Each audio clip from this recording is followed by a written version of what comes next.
কৃষ্ণ কৃষ্ণ বলো মুখে, জয় নিতাই জয় গৌর হরি বল। আনন্দ হলো? কিছু পেলে? হ্যাঁ, কিছু নিতে পারলা ওখানে? হ্যাঁ, এটা ওই প্রেম জিনিসটা কি বোঝা গেল? নিজের যা আছে সর্বস্ব নিংড়ে দিয়ে দেওয়া, কিছু পাওয়ার আশায় নয়। কিছু পাওয়ার আশা মানে ক্রেতা বিক্রেতা, একটা দোকানদারের সঙ্গে যেমন আমরা করি গিভ এন্ড টেক পলিসি, তার সাথে কোনো সম্পর্ক থাকে না। থাকে কি? টাকা দিচ্ছি, মালটা নিয়ে নিচ্ছি, ওর সাথে আমার সম্পর্ক শেষ। ভগবানের সঙ্গে, সাধুগুরুর সঙ্গে ওই সম্পর্ক দিয়ে কখনোই বৈকুণ্ঠ প্রাপ্তি সম্ভব নয়। নিতাই গৌর হরি বল। বাঞ্ছা কল্পতরুভ্যশ্চ কৃপা সিন্ধুভ্যেব চ পতিতানাং পাবনেভ্যো বৈষ্ণবেভ্যো নমো নমঃ। এখন তো একটা হিরণ্যকশিপ না, ঘরে ঘরে হিরণ্যকশিপ আসে। আমরা ছেলে মেয়েকে ইংলিশ মিডিয়ামে পড়িয়ে অনেক কিছু অর্জন করে হাই পাই তৈরি করি। দূরে কেন বলবো, আমরা আমাদের ঘরগুলি বলছি সব টাকার পিছনে ছুটছে। টাকা জীবনের জন্য দরকার, অর্থ জীবনের জন্য দরকার, ঠিক কিছু প্রয়োজনের জন্য, কিন্তু আত্মার জন্য কি দরকার? পরমার্থ দরকার। এই দেহের জন্য অর্থ দরকার, কিন্তু আত্মার উন্নতির জন্য পরমার্থ দরকার। কিন্তু এখন আমাদের ছেলে মেয়েরা কি হয়েছে, টাকাকেই ভগবান মনে করছে। টাকা না থাকলে তো মানে যেটাকে মূল্যবান, যেটাকে কল্পনা করা যায় না, পাওয়া যায় না, সস্তায় পেয়ে গেলে এটার কোনো মূল্য থাকে না, ভ্যালু থাকে না। যেমন কথায় বলে না নিত্য গঙ্গা, ও হো এটা পানি, ওই পানিরই গঙ্গা বলছে, জলেরই গঙ্গা বলছে। কিন্তু যারা গঙ্গা পায় না তারা গঙ্গার জন্য কেমন আকুলি বিকুলি থাকে। আর নিত্য যারা পাচ্ছে তারা মল ত্যাগ করে চলে যাচ্ছে গঙ্গার মধ্যে, করছে না? নোংরা ফেলে দিচ্ছে, মল ত্যাগ করে চলে যাচ্ছে। তো একটা কথা আমরা এগুলো শুরু থেকে পড়েছি যে গেয় যোগী ভিক পায় না। গেয় যোগী মানে গ্রামের যে নিজের ঘরের যে যোগী, যে নিজের ঘরে, জয় রাধে, যে নিজের ঘরে যোগী, যোগী তো এক সহজ কথা নয়। একটা অনুপ ঝালোটার একটা গান মনে পড়ে গেল, নজরুলের গান, অনুপ ঝালোটা গেয়েছেন। সাজিয়াছ যোগী বলো কারো লাগি অরুণ বিবাগী, সাজিয়াছ যোগী। এই যে যোগী, এই যোগী এত সহজ না। যোগী মানে যে যোগ সাধনা করেছে, যোগে যুক্ত হয়ে আছে, যোগের সঙ্গে যুক্ত হয়ে আছে, তিনি যোগী। চারটিখানে কথা নয়, কিন্তু বলছে গেয় যোগী ভিক পায় না। মানে যে যোগীকে আমরা মূল্যায়ন করে মাথায় রাখবো, গলার মধ্যে মালা রূপে দোলাবো, তাকে কি করছি? তাকে তুচ্ছ তাচ্ছিল্য করছি, তাকে ভিক্ষা দিচ্ছে, দূর দূর করে তাড়িয়ে দিচ্ছি। তো এটার মানেটা হলো, মিনিংটা হলো এটা, সহজে যাকে আমরা সহজে পাই, সহজলভ্য যা, তার আমরা কদর করি না, মূল্যায়ন করতে পারি না, তাকে আমরা ভালোবাসি না। কিন্তু যেটা আমরা অর্থের বিনিময়ে পাই, পরিশ্রমের বিনিময়ে পাই, অনেক খেটে অনেক কিছু করে পাই, তখন সেটাকে মূল্যায়ন করি। জয় রাধে। তো ওইটাই বলছিলাম, যদি যমের হাত থেকে আমাদের বাঁচতে হয় তবে আমাদের কি করতে হবে? তুলসীর মালা যে না পড়ে তুলসীর হার, সেই জন যমের হাত থেকে পায় না ছাড় নিস্তার। হ্যাঁ, তাহলে তুলসীর হার গলায় দোলাতে হবে, ভগবানের দৃষ্টি পড়বে, ভালোবাসা পাবো, আমরা যমের হাত থেকে বাঁচবো। কিন্তু দেখো এই যে ভারত সেবাশ্রম বলো, অনুকূল ঠাকুর বলো, রাম ঠাকুর বলো, জয় তারা বলো, তারার কাছে দৌড়াদৌড়ি করছে না, মা তারা মা তারা। তো মৃত্যুর সময় কি তাকে যখন বিদায় দিবে কি জয় মা তারা বলবে তো? হ্যাঁ না, যে জয় মা তারার ভক্ত তাহলে তো তাকে জয় মা তারা বলি বিদায় দেওয়া উচিত, বলো? কিন্তু আমাদের তবু বুধ নাই, তবু আমাদের চেতনা নাই। এই জন্যই তো বলেছে আমার চেতনা চৈতন্য করে দাও হে চৈতন্যময়ী, তোমার ভাব সাগরে ভেসে আমি কবে হব তোমার পদাশ্রয়ী। চেতনা নাই, অবচেতন হয়ে পড়ে আছে, এত মোড়ো বুদ্ধি নাই, খালি জয় তারা জয় তারা জয় মা তারা। কিন্তু তারা বলবো যা আমি তোর তারা করে দিলাম, তাই আমার পিছনে যতই তুমি দৌড়ো আমি তোমাকে তারা করে দিলাম। এবার কে তারা দিবে? জম তারা করবে। জমের হাত থেকে নিস্তার নাই, জয় মা তারা কিছু করতে পারবে না। জয় রাত, কারণ এটা শাস্ত্রের বিধান। 12 জন মহাত্মা, তো 12 জন তারা সিদ্ধান্ত নিয়েছেন অমুকে এই কাজ করবে, অমুকে এইটা করবে, এবং তাদের হাতের ওই শাস্তি পানিশমেন্ট পেতেই হবে। নাহলে তারা করে বিদায় করছে না কেন? কেন এই যে সর্বমঙ্গল মঙ্গলে শিবের সর্বার্থ মঙ্গল শিব কেন করছেন না? কেন বলছে না জয় বাবা ভোলানাথ, জয় বাবা ভোলানাথ করে চিতায় তুলছে না? বলছে না? বলছে, যে বলছে মা মনসা, যে বলছে মা সন্তোষী করছে। এইবার যখন এই মা মনসার কোন শিষ্য, মা তারার শিষ্য, মহাদেবের শিষ্য, জয় রাধে, ওদের কেন মৃত্যুর পরে মা তারার এখান থেকে রুদ্রাক্ষ মালা পড়ায় শ্মশানে নেয় না? রুদ্রাক্ষের মালা পড়ায় শ্মশানে নেয়, দেখেছো কাউকে? গলায় তুলসীর মালাটাই পরিয়ে দেয়। এইবার যারা নিতান্তই মূর্খ, একটা বুদ্ধি নাই, এদের কথা তো কিছু বলার নাই। যেমন যারা মদ্যপান করছে, নেশাসক্ত হয়েছে, তারা কিছু বোঝাইতে পারবে? ও তো একদম তামসিক বুদ্ধিতে একদম ডুবে আছে, তমসাচ্ছন্ন একদম তামসিক বুদ্ধিতে ডুবে আছে, কিচ্ছু করার নাই। খালি শুনে মজা পাইলাম, আনন্দ পাইলাম, খুব পাঠটা ভালো হইলো, কিছুই কাজ হবে না, এগুলি ভিতরে নিতে হবে। শুনলাম খুব ভালো হইলো, বেশ, আসলে তো যুক্তির কথা আছে, কথাগুলি শুনে হাসলাম, হাসো, আনন্দ পাও, কিন্তু সত্যটাকে আমার কথাই বিশ্বাস করো না, রিয়েলাইজ করতে হবে, উপলব্ধি করতে হবে যে কথাটা কি সত্যি আছে। সব শাস্ত্রের কথাও পড়লে, এই শাস্ত্রে এটা পড়েছি, শাস্ত্রের কথাও সবসময় কাজ হবে না। শাস্ত্রে লেখা আছে কেবলং শাস্ত্র মাশ্রিত্য ন কর্তব্য বিনির্ণয়। কি বলছে? কেবলং শাস্ত্র মাশ্রিত্য ন কর্তব্য বিনির্ণয়। সব শাস্ত্রে থাকলেই, দেখো কালিকা পুরাণের মধ্যে কালীর মন্ত্রতন্ত্র সমস্ত কিছু কালীর সঙ্গে কি করতে হবে, কখন বিলি হয়েছে, কখন কি হয়েছে, এতটা শিব পুরাণের মধ্যে শিবের মাহাত্ম্য আছে, তাই তো? শিবের মাহাত্ম্য আছে কালিকা পুরাণে, চন্ডিকা পুরাণে, কত কিছু মাহাত্ম্য আছে, কত কিছু। সব শাস্ত্রের কি কাজ হবে তোমার? এগুলি জানার জন্য, বুঝার জন্য দরকার আছে, কিন্তু কাজের কাজ যদি হয় সারখানা আমার নিতাই গৌর চরণ আশ্রয়, রাধা গোবিন্দের চরণ আশ্রয়।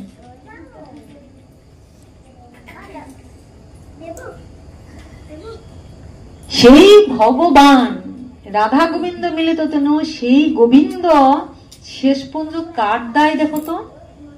সেই ভগবানের দায় হলো ভক্ত সাজলো, ভক্ত সাজ্জা নিজে ভক্ত মালা, তুলসীর মালা গলায় পড়লো, স্বয়ং ভগবান হরি হয়ে মনে মনে ভাবলো, হারে এগুলি এত মূর্খ, এত অবচেতন হয়ে পড়ে আছে, তাই তো আমাদের বলছে জীব জাগো, জীব জাগো। ও তো ঘুমিয়ে আছে না, মোহ নিদ্রায় ঘুমিয়ে আছে, অবচেতন মানে ঘুমিয়ে আছে, তাই তো বলছে জীব জাগো জাগো, ডাকছে, জাগানোর জন্য চেষ্টা করছে। কি জাগানোর চেষ্টা করছে? চৈতন্য জাগাইতে চেষ্টা করছে। আমি বলছি বলে এই বাবা গুরুদেব এটা বললেন, তাহলে করতে হবে না, বিচার করো। কেবলং শাস্ত্র মাশ্রিত্য ন কর্তব্য বিনির্ণয়। শাস্ত্রে থাকলে সবটা তোমার কর্তব্য নয়। যুক্তিহীনং বিচারেন শ্রদ্ধাহীন প্রজায়তে। এই কথাটার সঙ্গে যুক্তি মিলিয়ে দেখো, কথাটা কি ঠিক? এই যে কথাটা বললাম, এখন তোমরাই ভাবো যে সত্যি সত্যি আমরা যে জন্মের পর থেকে এত বছর ধরে দেখে আসছি, যত যে সারা জীবন মায়ের উপাসনা করলো, সারা জীবন কালীর উপাসনা করলো, মৃত্যুর সময় কি বলছে না জয় তারা করে নিচ্ছে না? শিব বাবা ভোলানাথ বম বম ভোলা সারা জীবন যার জয় দিয়ে গেল, তাকে সেই করেও নিচ্ছে না। নিচ্ছে কি? যখন নিচ্ছে তখন কি বলছে? বলো হরি হরি বল, বলো হরি হরি বল। মানে কি বলছে? তাকায় দেখো, এখন সে আর হরি বলছে না। যারা জেগে আছো চৈতন্য রাজ্যে অবস্থান করো, এখনো সময় আছে, বলো হরি হরি বল। তাকিয়ে দেখো, সত্যকে উপলব্ধি করো, সত্যকে অনুভব করো, চৈতন্য রাজ্যে ফিরে আসো। এখন যে বলছি বলো হরি হরি বল, মৃত কিন্তু আর বলছে না, তার দিন শেষ। এখন এই জায়গায় তুমি আসবে, তাই কদিন রহিবে ভব মাঝে আর, অবিলম্বে করো যাহা করিবার, পরের কথায় কিবা সে যায়, মিছে দাগা তুমি পেও না। কে কি বলবে, দাগা পেও না, এখনই করো, এখনই করো, চৈতন্য করো। তাই ও কিন্তু আর বলছে না যদি চৈতন্যের রাজ্যে অবস্থান করো তাকায় দেখো, মানে বলো হরি হরি বল, তুমি বলো, তুমি, ও আর কাজ হবে না। আমরা মনে মনে ভাবছি মরে গেছে তাকে উদ্ধার করে দিচ্ছি, ও হরি বল করছি, ওর আর কাজ, ও যা করেছে শেষ, ওখানেই শেষ। এখন এটা অন্য লোকে বলছে, আমাদের বুধ হয় না। মৃতটা তো মাথা নড়বে, যদি সরে যায় মাথাটা ঘুরবে, কিন্তু সে আর বলছে না। কাকে বলতে বলছে? যারা তোমরা ওটার মধ্যে তুলে নিয়ে যাচ্ছ তাদেরকে চৈতন্য করছে, কিন্তু বুধ নাই, মানুষের চেতনা নাই। ওই জন্যই মায়ের কাছে বলছে আমার চেতনা চৈতন্য করে দাও মা চৈতন্যময়ী। কবে আর চৈতন্য হবে? বুঝা গেল? আর বুঝতে গেলে মাধ্যম চাই। এবার এইগুলি একটু দূরদৃষ্টি, বুদ্ধি মাথা খেলাতে হবে, মাথায় বুদ্ধি রাখতে হবে, মাধ্যম চাই। এবার ভাবো, সর্বশক্তিমান কে? ভগবান, গোবিন্দ, অনাদিরাদির গোবিন্দ, সর্ব কারণের কারণ। এই ভগবানেরও মাধ্যম চাই, নাহলে তিনি যে শক্তিমান তার কোনো প্রমাণ নাই। আছে, কিন্তু কেউ যদি অস্বীকার করে কিছু বলার নেই। এই পৃথিবীতে একটা সন্তান কি এমনি এমনি হয়ে যায়? সন্তান আছে মানে তার বাবা আছে, মা তো আছে, বাবা আছে। একজন পৃথিবীতে সন্তান আছে মানে তার বাবা আছে। সন্তান যদি রাগ করে বলে না আমার বাবা মা নাই, তাহলে সেটা অভিমানের কথা, কিন্তু সত্যি তো এইটা, সে যখন আছে তার মানে তার বাবা আছে, তাই না? তেমনি এই পৃথিবী যখন আছে, এই জগৎ যেহেতু আছে, তাহলে জগৎ পিতাও একজন আছে। কিন্তু সেটা কি প্রমাণ? এই যে আমরা আলো দেখি, হাওয়া দেখি, এটাতে বুঝি, এটা একটা অনুমান করি। এটার নাম হলো অনুমান ভজন। এই যে অনুমান করছি, হাওয়া চলছে, সূর্য হচ্ছে, আমরা দেখছি, বুঝছি, কিন্তু প্রত্যক্ষ ভাবে আমরা উপলব্ধি কি করে করি? গুরু সাক্ষাৎ পরম ব্রহ্ম, গুরু রূপী কৃষ্ণ কৃপা করেন ভক্তগণ। সাক্ষাৎ রূপে ভগবানকে আমরা প্রত্যক্ষ করতে পারি একমাত্র গুরুর মধ্যে দিয়ে, কারণ দিব্য জ্ঞানটা আমাদের গুরুদেবই। এবং একটা জায়গায় একজন অনেক বড় পাঠক বলছিলেন যে যতই তুমি মঠ মন্দিরে দৌড়ো, যতই তুমি তীর্থ পরিভ্রমণ করো, নিতাই গৌর হরি, কিছুতেই তোমার কিছু হবে না। যতই তুমি জপ করছো, তপ করছো, যজ্ঞ করছো, তপস্যা করছো, নিতাই গৌর হরি, যতক্ষণ পর্যন্ত গুরুর সান্নিধ্যে না পড়ছো, গুরু কৃপা না হচ্ছে, ততক্ষণ তোমার কিছুই হলো না। তাই বলা হয় গুরু কৃপা হি কেবলম, গুরু কৃপা হি কেবলম, গুরু কৃপা হি কেবলম। কি বলে? ধ্যানং মূলং গুরুর মূর্তি। আমরা বলি বটে ভগবান অনাদির আদির গোবিন্দ সর্ব কারণে, কিন্তু ভগবানকে প্রকাশটা কে করেন? এই ভগবানের পথে যাও, এই এটা ঠিক না, এই পথে যাও, এই এটা করবেন, এটা ভুল, কে দেখান? গুরু গাইডটা করে, তাই না? তাই বলে ধ্যানং মূলং গুরুর মূর্তি। প্রথম তুমি এই জগতের গুরুকে চিন্তা করো, জাগতিক গুরু যাকে দেওয়া দেন তাকে, তারপর স্মরণ জগৎগুরু। তাই বলছে ধ্যানং মূলং গুরুর মূর্তি, মন্ত্রং মূলং গুরু বাক্যম। তাহলে দেখো মন্ত্র কি? আমরা তো দেখে দেখে মন্ত্র পড়ছি, ওটা মন্ত্র ঠিকই, কিন্তু এটা বহিরঙ্গ মন্ত্র। এইটি সবার জন্য না, কারণ যারা না নিতে পারবে, ওরা সাতটা না নিতে পেরে আর আরো বিভ্রান্ত হয়ে যাবে। যে মূর্খ বা যার স্থূল বুদ্ধি, মানে না ধরে না দেখালে এই জিনিসটা বুঝতেই পারে না, তার জন্য নয়। কিন্তু এতদিন পর্যন্ত হরি কথা শ্রবণ করে করেও যদি থার্ড আইটা, তৃতীয় ননটা একটুও না খুলে থাকে, তাদের জন্য এই কথা নয়। খালি এই গ্রন্থ পড়ে পড়ে মন্ত্র পড়া ওইটা বহিরঙ্গ ভোজন, কিন্তু গুরু বাক্যটাই হলো মূল মন্ত্র। মন্ত্রং মূল গুরু বাক্যম, গুরু বাক্যই হলো মূল মন্ত্র। ওই গুরু বাক্যকে যে ধরেছে তার হলো আসল মন্ত্র হচ্ছে পূজা মূলং গুরু পাদম, মানে গুরুর চরণে যে আমরা প্রণাম করি বা গুরুর চরণে যে আমরা পুষ্প দিই, এটাই পূজা। এই যে পূজা মুখসং মূলং গুরু কৃপা, মানে একদম সর্বোচ্চ যেটা, যেদিন গুরুদেব প্রসন্ন হন, যেদিন আমরা গুরুর হৃদয়ে স্থান পাবো, গুরুর কাছে স্থান পাবো, গুরুদেব হয়তো খুশি হবেন, এটাই আমার একদম মুখ্য মুক্তির পথে টেনে নিয়ে যায়। এইটা হলো মূল মন্ত্র। তাই বলছে কলির ভোজন অতি সহজ, আবার অতি কঠিন। বুঝলে অতি সহজ, না বুঝলে কঠিন। কারণ এইবার আমরা যে জায়গাটা বলছিলাম তুলসী, বৃন্দা দেবী, তো গোবিন্দের সবচেয়ে প্রিয় হলো তুলসী। তুলসী ছাড়া গোবিন্দের কোনো পূজা হয় না। তো এই যে একটু আগে জিজ্ঞাসা করলাম কার কার গলায় তুলসীর মালা আছে, এই কয়জনের নেই, তো তাদেরকে বলছি পড়ে ফেলবে। কেন? এই যে ভারত সেবাশ্রম বলছো নেই, এই নেই। এইবার শোনো, কথাটা তোমরাই বুঝবে।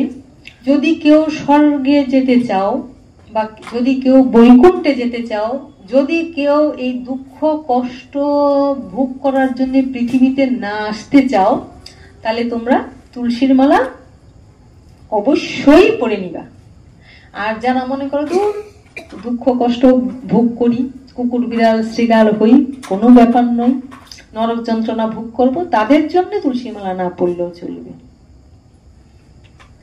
কিন্তু যদি ভক্তি লাভ করতে হয়, যদি মুক্তি লাভ করতে হয়, যদি বৈকুণ্ঠ প্রাপ্তি হওয়ার ইচ্ছে, যে এই বারে বারে পৃথিবীতে অশেষে বিশেষে দুঃখ ভোগ করো, তাহলে অবশ্যই অবশ্যই অবশ্যই তুলসীর মালা পরে নেব। এবার মনে হতে পারে তুলসীর মালা পরে নেব, গোবিন্দের গলায় কি তুলসীর মালা আছে? বলে হ্যাঁ আছে। আজকে থেকে না, অনাদিকাল থেকে গোবিন্দের গলায় তুলসীর মালা আছে। খালি তুলসীর মালা নাই, একদম মঞ্জুরি সমেত গোবিন্দের গলায় তুলসীর মালা থাকে। হ্যাঁ, কারণ তুলসী ছাড়া গোবিন্দের সেবা হয় না, গোবিন্দের পূজা হয় না। তুলসী ছাড়া গোবিন্দ সেখানে জানে না। গোবিন্দ তুলসীকে প্রতিজ্ঞা করে বলছেন, যেখানে আমার পূজা হয়, তোমারকে না দিলে সেই পূজা আমি গ্রহণ করি।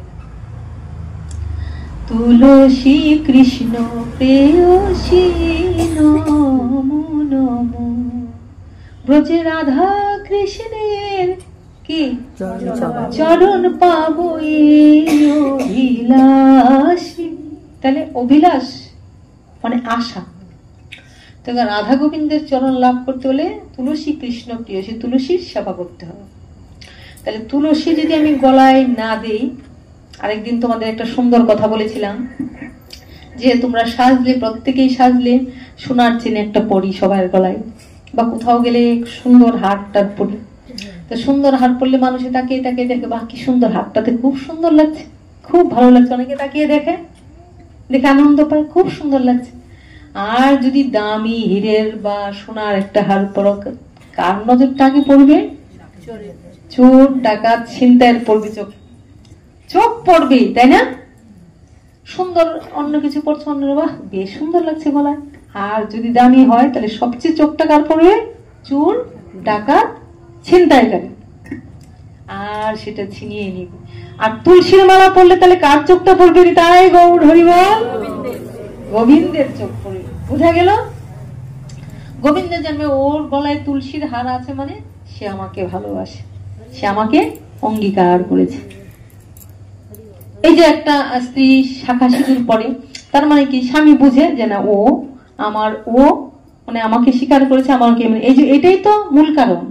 তেমনি গোবিন্দের দেওয়া জিনিস যখন আমরা পড়ি, তখন গোবিন্দ বুঝতে পারেন যে ও আমাকে ভালোবাসে, ও আমার পথে আছে, আমাকে স্বীকার করেছে। বুঝা গেল? তাহলে দৃষ্টিটা কার পড়বে? তুলসীর মালা পড়লে। তাহলে আমরা কি চাই গোবিন্দের দৃষ্টি আমাদের দিকে পড়ুক? চাই কি? নাকি আমরা চাই চোর ডাকাত ছিনতাইকারী বা অন্যরা আমাদের দিকে দৃষ্টি দিয়ে থাকুক? না, এখন অবশ্য এটাই কিন্তু মানুষ চায়। নাহলে এই যে বাইরে গেলে এত সাজসজ্জা কিসের জন্য? মানুষ তাকিয়ে দেখুক, এটার জন্যই তো, তাই না? অপ্রিয়, আমি বললাম যে অপ্রিয় সত্য কথা বলতে নেই, কিন্তু তোমরা ভক্ত তাই বলছি, অপ্রিয় সত্য কথা বলতে নেই। এই বাইরে গেলে শ্বাসটা মূলত আসলে কিসের জন্য? মানুষ দেখুক কত সুন্দর, কত সাজ করেছে, এটাই তো আসলে মুখ্য ব্যাপার। শুনতে অপ্রিয় কিন্তু আদৌ সত্য কিন্তু ওইটাই। তাহলে মানুষ দেখুক আমাকে, এটা আমরা মনের আশা, নাকি গোবিন্দ দেখুক আমাকে, এটা ইচ্ছা। গোবিন্দ দেখুক যে গোবিন্দের আমি, তাই কৃষ্ণের আমি, গোবিন্দ আমাদের দিকে দৃষ্টি দিয়ে পড়ে থাকুক। তাহলে নিতাই গৌর হরি, তুলসীর মালা পড়তে হবে। এক নাম্বার বোঝা গেল। স্বর্গে যাওয়ার কতগুলি সিঁড়ি আছে, আমি এক নাম্বারটা বলে যাচ্ছি, আরেকদিন আরেকটা বলবো। তুলসীর ঘটনাগুলি বলছি, বুঝতে পারছো? তাহলে গোবিন্দের দৃষ্টি যদি আমাদের দিকে টেনে রাখতে চাই, তাহলে তুলসীর মালা আমাদেরকে বাধ্যতামূলক পড়তে হবে। দ্বিতীয়ত, আজকে খালি এই স্বর্গে যাওয়ার, বৈকুণ্ঠে যাওয়ার, কৃষ্ণ প্রাপ্তি হওয়ার আজকে শুধু একটা পথ বলছি। দ্বিতীয়ত, তুলসীর মালা গলায় থাকলে, গলায় দিয়ে স্নান করলে গঙ্গা স্নানের ফল হয়। কি হয়? গঙ্গা স্নানের ফল হয়। গঙ্গায় গিয়ে ডুব দিলে যে গঙ্গা স্নান হয়, যার যার গলায় তুলসীর মালা থাকে, সেই তুলসীর মালা গলায় দিয়ে স্নান করলে কি হয়? গঙ্গা স্নান। রাধে রাধে, গঙ্গা স্নান। প্রতিদিন সে গঙ্গা স্নান করছে, এটা মনে মনে ভাবতে হবে।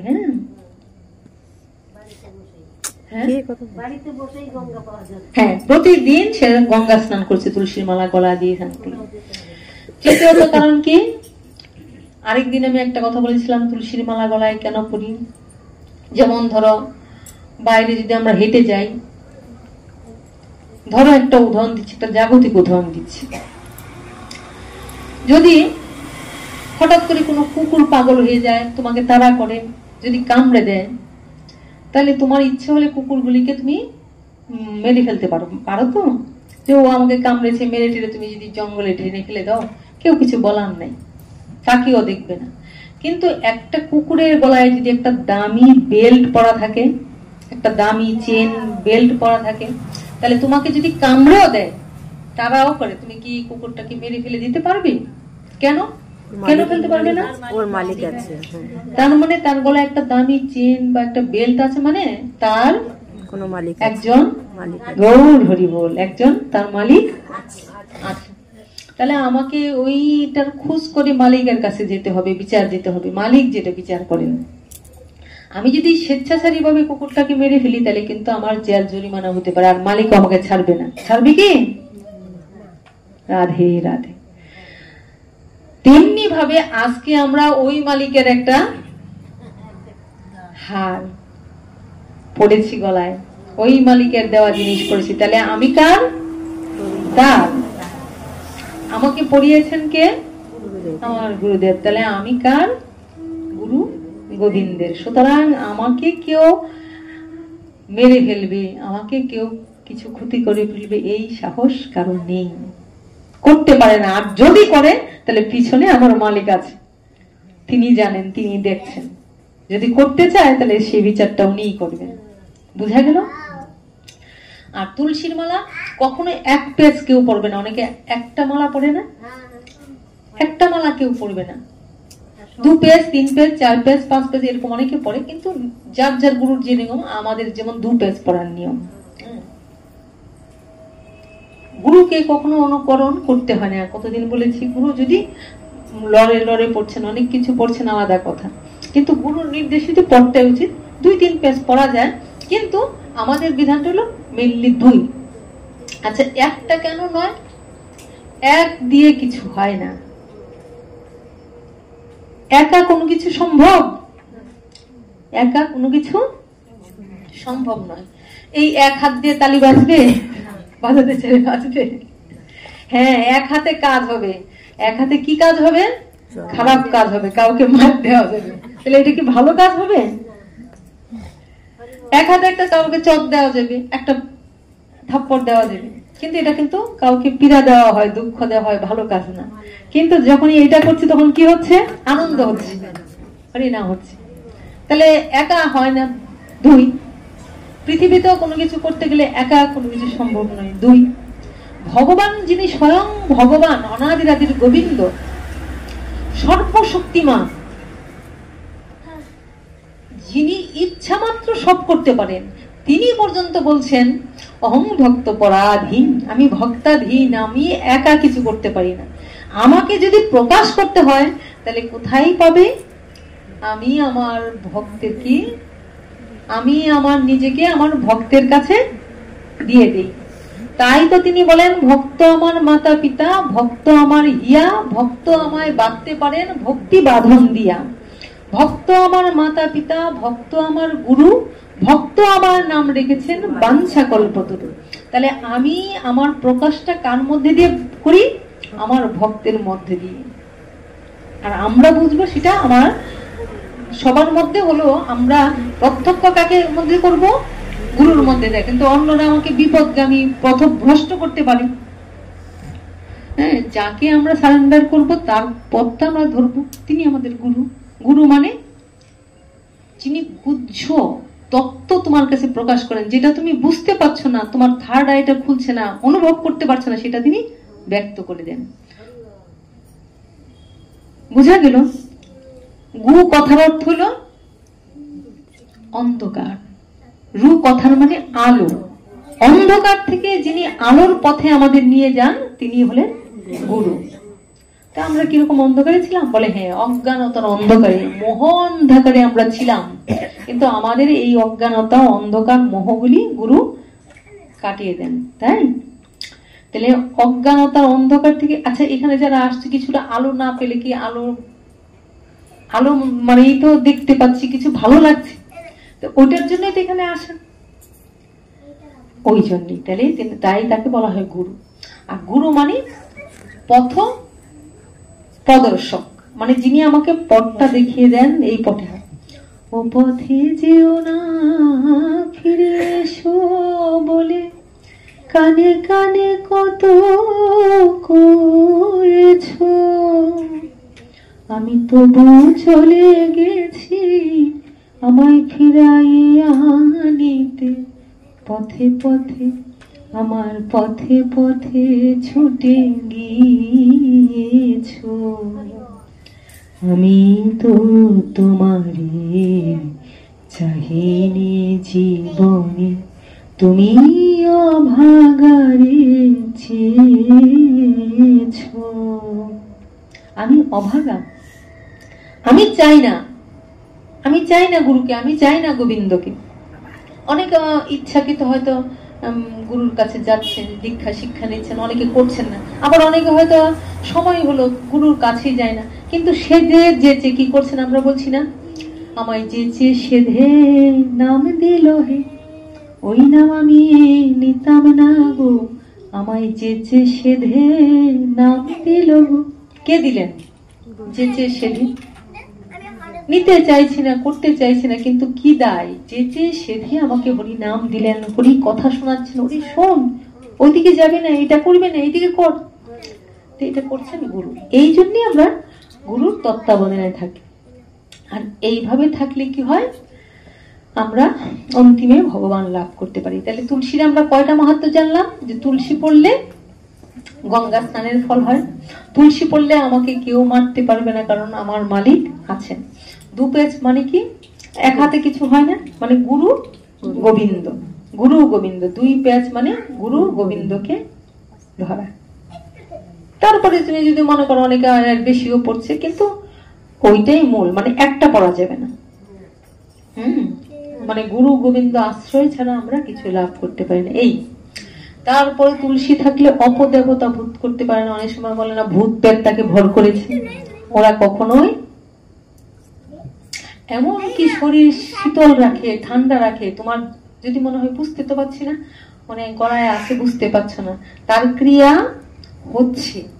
যেমন দেখো, জানো অথবা না জানো, যদি আগুনে হাত দাও, হাতটা পুড়বে তো নাকি? আগুন বলবে আরে ও বড় মানুষ, ও ধরেছে, জেনে ধরেছে, ওটা পুড়ে দিব। ও একটা বাচ্চা মানুষ, না বুঝে আগুনটা দিকে খুশি হয়ে খিল খিল খিল খিল করে এসে যায়, আগুনটা হাত দেয়। ও বাচ্চা মানুষ, ওকে ছেড়ে দে, ওরে পোড়াবো না। আগুনটা করবে? করবে না। আগুনের কাজ কিন্তু তাকে পুড়িয়ে দিবে। তাহলে আগুনের শক্তিটা কি? দাহিকা শক্তি, মানে সে পুড়িয়েই দিবে। তেমনি ওই তুলসীর যে ক্রিয়া, তুমি জেনে করো আর অজেনে করো, ভক্তিতে করো আর অভক্তিতে করো, শ্রদ্ধায় করো আর অশ্রদ্ধায় করো, তুলসীর কাজ কিন্তু তুলসী করিয়েই যাচ্ছে শরীরে, তাই গৌর হরি বল। আমরা সেটা অনুভব করতে পারি না, কিন্তু তার কাজ কিন্তু তিনি করছেন। বুঝা গেল? আরেকটা কথা, এইবারের কথাটা হলো খুব সুন্দর গুরুত্বপূর্ণ কথা, এইবার একটা অনুভব করো। ও দিতে ভুলে গেছে, একটু জল। আরেকটা কথা হলো তুলসী, তাহলে আমরা কি করে দিব? তুলসী ছাড়া গোবিন্দের কিছু হয় না। এই যে গোবিন্দের কিছু করতে গেলে, নিবেদন করতে গেলে তখন তুলসী চাই, এটা তো। আচ্ছা, আরেকটা কথা হলো, এইবারের কথাটা অনেক গুরুত্বপূর্ণ। জয়নিদা একটু জোগাড়।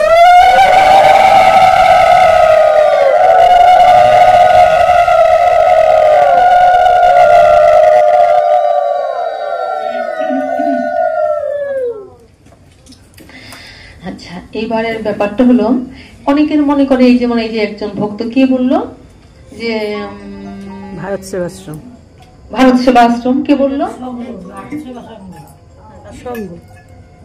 কে বলছে? আচ্ছা, রাধে রাধে। এই যে লজ্জা ঘৃণা ভয় ত্যাগ করে সত্য কথা বললো, অনেক ভালো, তোমরা অনেক ভালো। কেননা সত্য অপ্রিয় হলে সত্য সত্যই থাকে, সত্য কোনোদিন মিথ্যা হয় না, তাই না? তাই সত্য কথা বলাই উচিত। শিবমন্ত্র এবার বলছি এই কথাটা শেষ না করে দিলে তুমি উত্তরটা পাচ্ছ না, অপেক্ষা করছো, আমি বুঝতে পারছি, অপেক্ষা করছি। মানে সে যে বলেছে কথাটা আমি ধরেছি, মনে রাখো, ভুলে যাবো।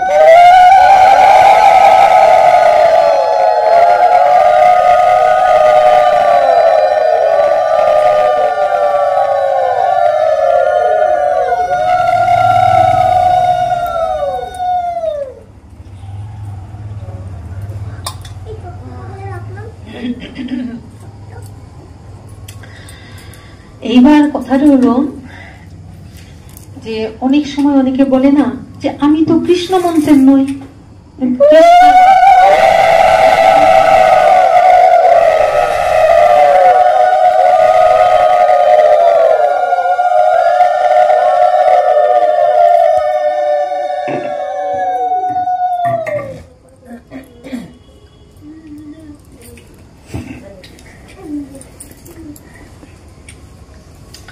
অনেক সময় বলা হয় যে আমি তো কৃষ্ণ মন্ত্রের নই, বা আমাদের তো তুলসী নেই, এরকম বলা হয়।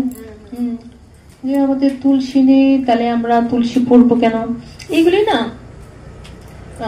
সত্যিকার অর্থে কুসংস্কার থেকে চলে এসছে। ওরা মনে করে এটা আমার, ওইটা আমার, পড়া যাবে না। গীতা কি বলবে কেউ, এটা আমার ওইটা আমার নয়। গীতা সর্বজনের, এমন কি যারা মুসলিম তারাও গীতা পড়ছে, যারা বিদেশি তারাও পড়ছে। কারণ কি, তাদের অজ্ঞানতা দূর হচ্ছে, তারা আলোটা নিয়ে নিচ্ছে হাতে। বুঝা গেল? আর ওইগুলির মধ্যে কিছু কিছু কুসংস্কার, অনেকে বলে না ওইটা আমি পূর্ব থেকে করছি, বংশের আগের থেকে ছিল তাই করছি, ওটা ছাড়তে পারছি না। এগুলি অজ্ঞতা। জয় রাধে। হ্যাঁ, আচ্ছা ঠিক আছে, বুঝছি। অনেক সময় দেখা যায় না যে না এটা আমার আগে করে আসছি, ওটা ত্যাগ করা যাবে না, এটা আমি এত বছর ধরে করছি, বলেন অনেকে। এত বছর ধরে করছি আছি, এবার করলে কি হয়, ছাড়লে কি হয়। এটা আমাদের আগে মনে করছিল, পরে যখন বুঝছে এখন একদম সারেন্ডার। না বুঝা পর্যন্ত দ্বন্দ্ব হতেই পারে মনে, একদম সারেন্ডার। এখন কিন্তু সে ঠাকুরের ইয়ের মূল্য সুন্দর বুঝছি। প্রথম যখন এসছিল কি নিয়ে, সন্তোষীমা, তারপরে কিন্তু এক কথাই সে সুন্দর বুঝছে, বুঝে বলছে না আমায় আসলে বুঝি না, ভয় পাইতো, এত বছর করেছি, এখন যদি এটা না মানি ও সময় কিচ্ছু হবে না, কিচ্ছু হবে না, তুমি চোখ বন্ধ করে গোবিন্দের চরণে যাও, গোবিন্দ খুশি হবেন, মা সন্তোষীও খুশি হবেন। কিন্তু অনেকেই এগুলি যারা এত বছর করছি, মনসা পূজা করিয়ে মনসা মনে ছুবল মারবি, মনসা মনে, এবার যতক্ষণ পর্যন্ত তার ভিতরে অজ্ঞতা না দূর হয় তাকে জোর করার দরকার নেই, ঠিক আছে করতে থাকো। আর যে বুঝে গেল সে সারেন্ডার করে নি, তাই গো। আচ্ছা, এইবার বলছি কোনটা বলছিলাম? শিবমন্ত্র। যে আমি তো শিবমন্ত্র, আমি হেন তেন, তাহলে আমি কেন মালা নিব? এটা হয় না, আমি তো মালা নেওয়ার কথা না, আমি মালাটা ব্যবহার করতে চাই না। এইবার তোমার উত্তর তুমি নিজেই নিবা। ধরো তুমি শিবমন্ত্রে না, আমি তোমাদের প্রশ্ন, তুমি শিব মন্ত্র, আর কেউ অন্য মন্ত্রে কিছু আছে? নেই তো? আচ্ছা ধরো আছে, একজন শিব মন্ত্র আছে, একজন শাক্ত, একজন বৈষ্ণব, হ্যাঁ রাম ঠাকুর, রাধে রাধে রাধে রাধে যা আছে, অনেক মন্ত্রে অনেক অনেক পথে আছে না, অনেকে। যে যথামং প্রপদ্যন্তি স্তাংস তথৈব ভজম্মহম, যে আমাকে যেমনি ভজন করেন তদানুরূপ ফল প্রদান করি, একরকম না,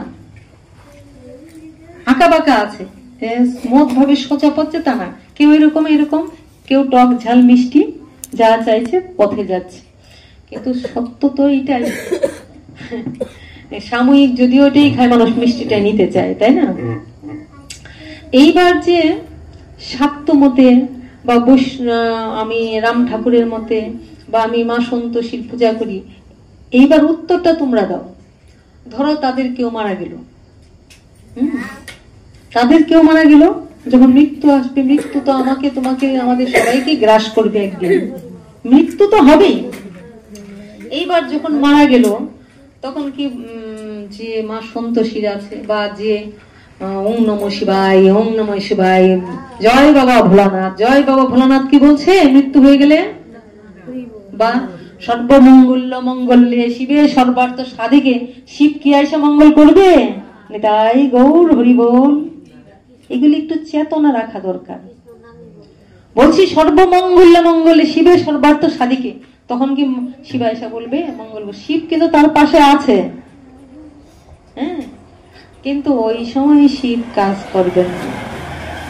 ওই সময় আমাদের দ্বাদশ মহাজন, সেই ব্যাপারে আরেকদিন বলবো। বৈষ্ণব পট্টার মধ্যে দ্বাদশ মহাজন আছেন, তার মধ্যে একজন আছেন যমরাজ।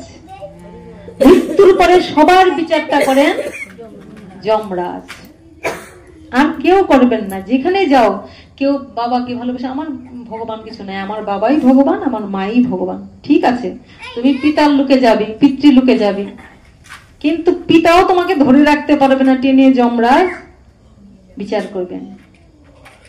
বিচারটা করবেন কে? যমরাজ। যমরাজকে ভাগ করে, যেমন ধরো এইখানে এই কেউ রান্না করছে, ধরো আমি বলেছি এই তোমরা এই জিনিসটা করবে, তোমরা এই জিনিসটা, তোমরা এই একটু আগে ভগবানের নাম করছিলে, বলে দেওয়া হয়েছে, তাই তোমরা করছো।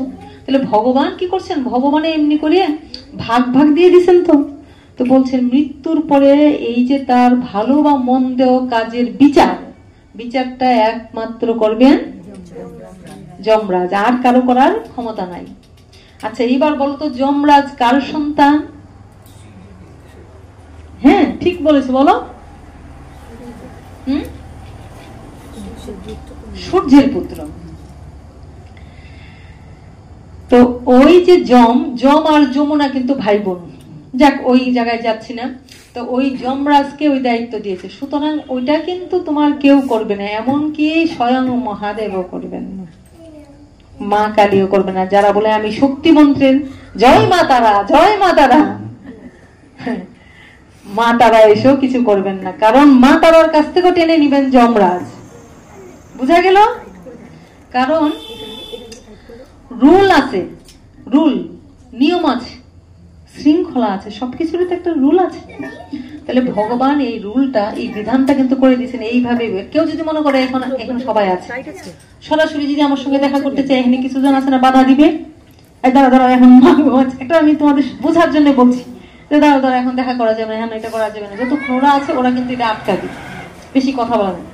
তেমনি যিনি অনাদিরাদির গোবিন্দ সর্ব কারণের কারণ, ভগবান যাকে দায়িত্ব দিয়ে রেখেছেন, সে কিন্তু সেই কর্মটা করবেন। এটা কিন্তু তার, এটাই কিন্তু রুল, এটাই নিয়ম। এইবার শিব বলো, মা কালী বলো, যত জনটি বলছো, তখন বিচার করার পরে হয়তো মায়ের কাছে যাবে, কিন্তু অন্যায় যখন হচ্ছে, বিচার যখন করছে, মা কালীরও সামর্থ্য নেই, মহাদেবেরও ক্ষমতা নেই। আর তো অন্য নাম যেগুলি বলছো, অনুকূল ঠাকুর বলো, রাম ঠাকুর বলো, ওনারা মহাত্মা, সাধু মহাত্মা, শ্রদ্ধা করি, সিদ্ধ পুরুষ, নট ভগবান, তাই না? তো ওনারা কি করবেন? যমরাজের কাছে শাস্তিটা, পানিশমেন্টটা পেতেই হবে। এইবার দেখো যমরাজ কি বলেছেন। যমরাজ বলেছেন, কাকে বলেছেন? যমরাজের আবার লোক আছে, তাদের কি বলা হয়? যমদূত। যমরাজ হলেন প্রধান, মানে যমপুরীর হেড অফ দ্য ডিপার্টমেন্ট যিনি, তিনি হলেন যমরাজ। আর যমরাজের যে অনুচর তারা হলো যমদূত। এবার ওরা তো যাবে, ওদেরকে বলছে এই শোনো, হ্যাঁ, যেমন তোমাদের একটা কথা বলে রাখি না, এই জিনিসটা এরকম করবে, যতক্ষণ মানুষ এই জিনিস তেমন ভগবান বলে রেখেছেন, যমরাজ বলে রেখেছেন যমপুরীতে, শোনো তোমরা যে কাজ করবে আমার কাছে এনে দিবে, আমি তো বিচার করব, আমি বলে দেবো এই বিচারটা করো, এই বিচারটা তোমরা করবে, আমি বলবো এটা করো, এটা করো। তাহলে আমি তোমাদের বলছি, জয় রাধে, আমি তোমাকে বলেছি, যমদূতদের বলছেন, যার গলাতে দেখবে তুলসীর মালা, সাবধান সাবধান, তাকে কিন্তু স্পর্শ করবে। বুঝা গেল? যমরাজ বলে দিয়েছেন যার গলায় তুলসীর মালা তাকে কিন্তু স্পর্শ করবে না। এইবার মরে যাওয়ার পরে কেউ যদি মনে করে একটা তুলসীর মালা পরায় গেল, নিতাই গৌর হরি, হবে না, আগের থেকে গলায় থাকতে হবে, পড়তে পড়তে তো চিহ্নটা পড়বে। ধরো একটা কলসি, কলসিটা রেগুলার দেখবো একটা পাকা জায়গার মধ্যে, মাটি হলে তো কথাই না, রেগুলার একটা জায়গায় বসাতে বসাতে একটা দাগ পড়ে তো, হ্যাঁ, চিহ্নটা তো পড়ে যাবে, হঠাৎ করে তুমি ধুম করে দিলে তো হবে না।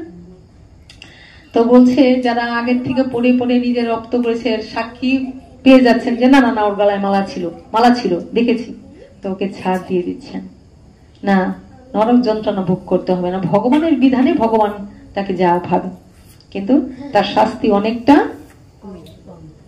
জয় রাধে। আরো আছে পদগুলি, আরেকদিন বলবো, আজকে আজ শুধু তুলসীর মালাটাই বলছি। বুঝা গেল? তুলসীর মালাটা গলায় থাকলে যমের হাত থেকে বেঁচে গেল, নাইলে কিন্তু মা কালী বলো, ওঙ্কার বাবা বলো, এই বলো সেই বলো, কারো কোনো ক্ষমতা নাই। আগে যমরাজের শাস্তি আগে পেতেই হবে, তারপরে তার ভালো মন্দ বিচার হবে। তাহলে যমের শাস্তি যদি কেউ না ভোগ করতে চাও, তারা অবশ্যই যম হাত থেকে বাঁচতে গেলে তুলসী মালা, যমরাজ বারে সাবধান, কোন ভক্তের গলায় যদি তুলসীর মালা দেখো, তার থেকে এক হাত না, দুই হাত না, বহু হাত দূরে সরো, সাবধান, ওকে কিন্তু স্পর্শ করবে না, কারণ সে আমার নয়, সে কার? গোবিন্দের। যারা গলায় তুলসীর মালা পড়ে না তাদেরকে আমার কাছে নিয়ে আসো, তাদের বিচারটা নিয়ে। তাহলে এইবার দেখো, এইবার উত্তরটা পেয়ে যাচ্ছ তো? এ কিন্তু কোনো বানানোর কথা নয়, শাস্ত্রের কথা। শাস্ত্র কথার মানে বুঝে রাখো, শাস্ত্র মানে শাসন। শাসন, শাসনটা কে করছেন? শাস্ত্র কার রচিত? ব্রহ্মার দ্বারা রচিত। ব্রহ্মাকে জীবের পিতা, ব্রহ্মাকে সাধারণ জীবের পিতা, আর ভোলানাথ কে আমরা বাবা ডাকি, তাই না? জীবের ভোলানাথ বাবা বাবা করে ডাকছে। আর ভোলানাথের বাবাকে, ভোলানাথের বাবাকে জগতের পিতা কৃষ্ণ।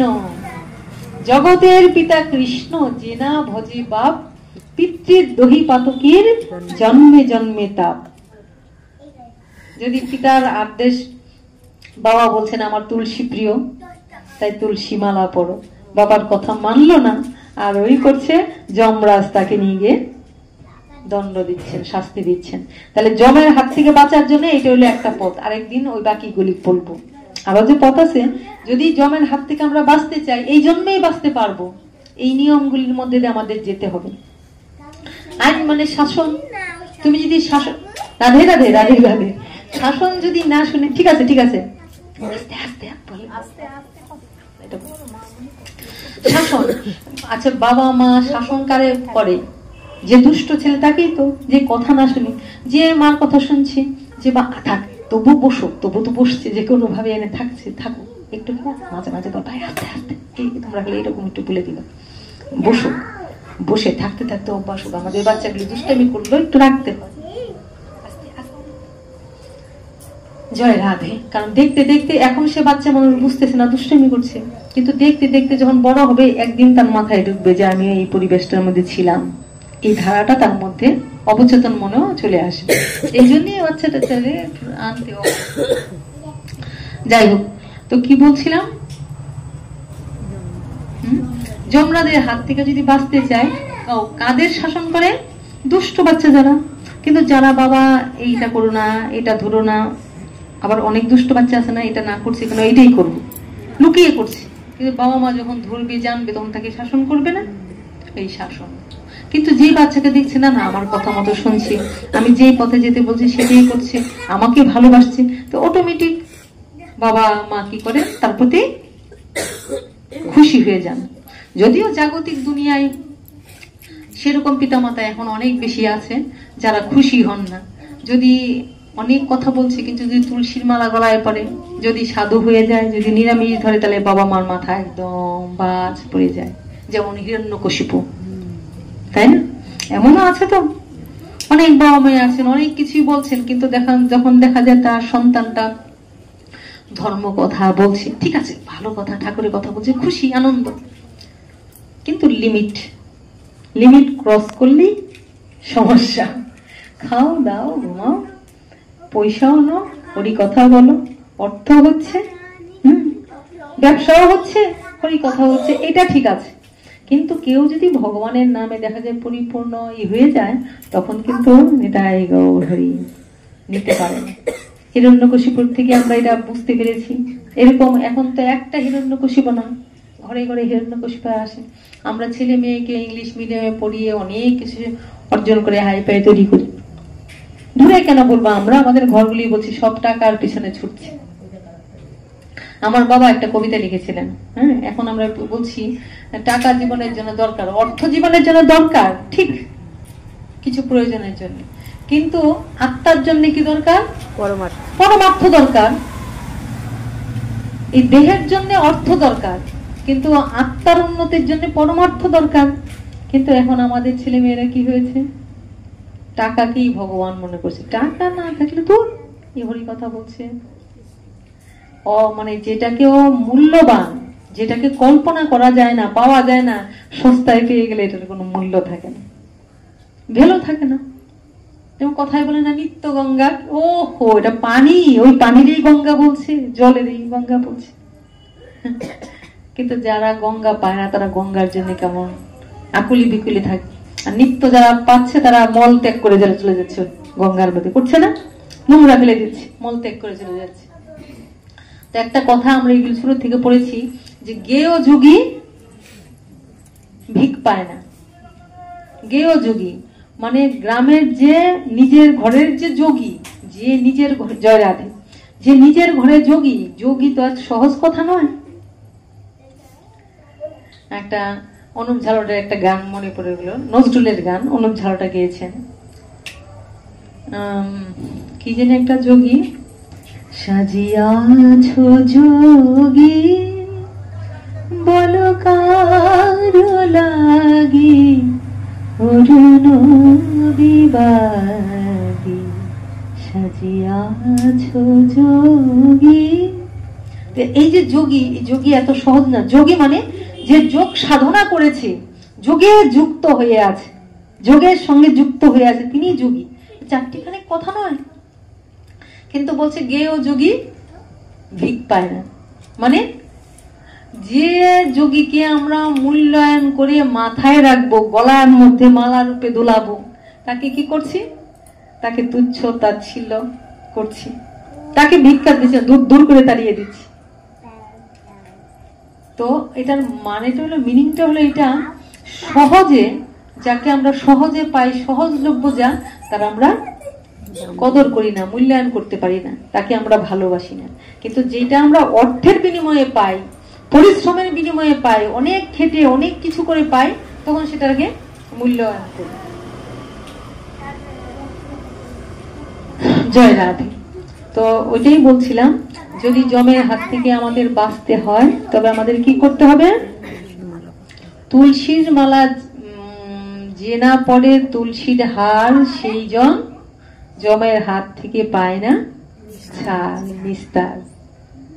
তাহলে তুলসীর হার গলায় দুলাতে হবে, ভগবানের দৃষ্টি পড়বে, ভালোবাসা পাবো, আমরা জমের হাত থেকে বাঁচবো। কিন্তু দেখো এই যে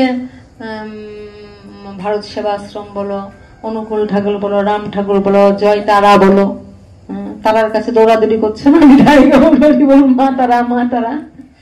তো মৃত্যুর সময় কি তাকে যখন বিদায় দিবে কি জয় মা তারা বলবে তো? হরি বল। হ্যাঁ না, যে জয় মা তারার ভক্ত তাহলে তো তাকে জয় মা তারা বলি বিদায় দেওয়া উচিত, বলো? কিন্তু আমাদের তবু বুধ নাই, তবু আমাদের চেতনা নাই। এই জন্যই তো বলেছে আমার চেতনা চৈতন্য করে দাও হে চৈতন্যময়ী, তোমার ভাব সাগরে ভেসে আমি কবে হব তোমার পদাশ্রয়ী। চেতনা নাই, অবচেতন হয়ে পড়ে আছে, এত মোড়ো বুদ্ধি নাই, খালি জয় তারা জয় মা তারা।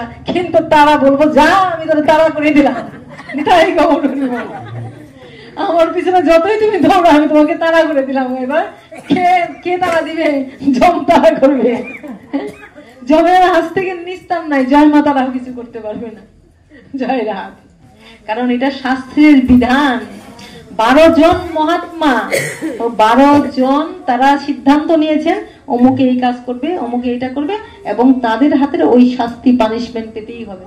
নাহলে তারা করে বিদায় করছে না কেন? কেন এই যে সর্বমঙ্গল মঙ্গলে শিবের সর্বার্থ মঙ্গল শিব কেন করছেন না? কেন বলছে না জয় বাবা ভোলানাথ করে চিতায় তুলছে না?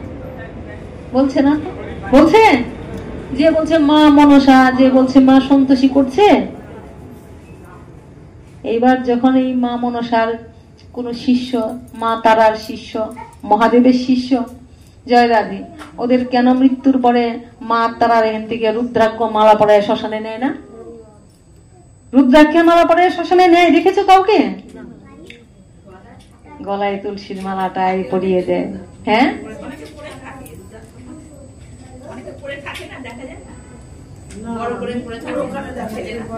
শ্মশানে যখন নিতে চায় তার আগে কিছু সময় হলো মালাটা পরে তুলসীর মালাটাই পড়ায়।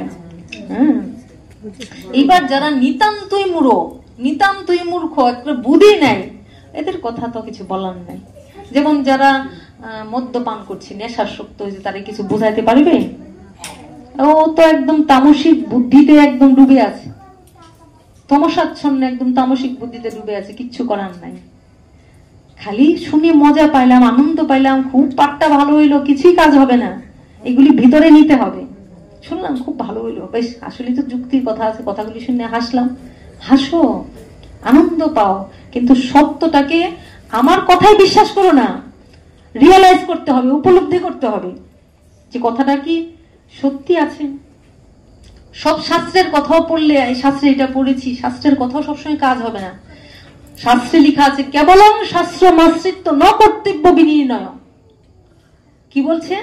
কেবলং শাস্ত্র মাশ্রিত্য ন কর্তব্য বিনির্ণয়। সব শাস্ত্রে থাকলেই দেখো, কালিকা পুরাণের মধ্যে কালীর মন্ত্রতন্ত্র সমস্ত কিছু কালীর সঙ্গে কি করতে হবে, কখন বিলি হয়েছে, কখন কি হয়েছে, এতটা শিব পুরাণের মধ্যে শিবের মাহাত্ম্য আছে, তাই তো?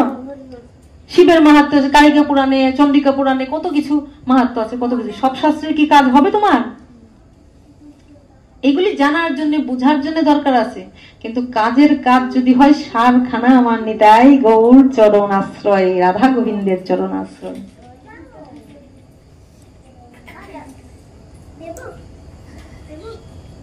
সেই ভগবান রাধা গোবিন্দ মিলিত তেন, সেই গোবিন্দ শেষ পর্যন্ত কার দায় দেখো তো?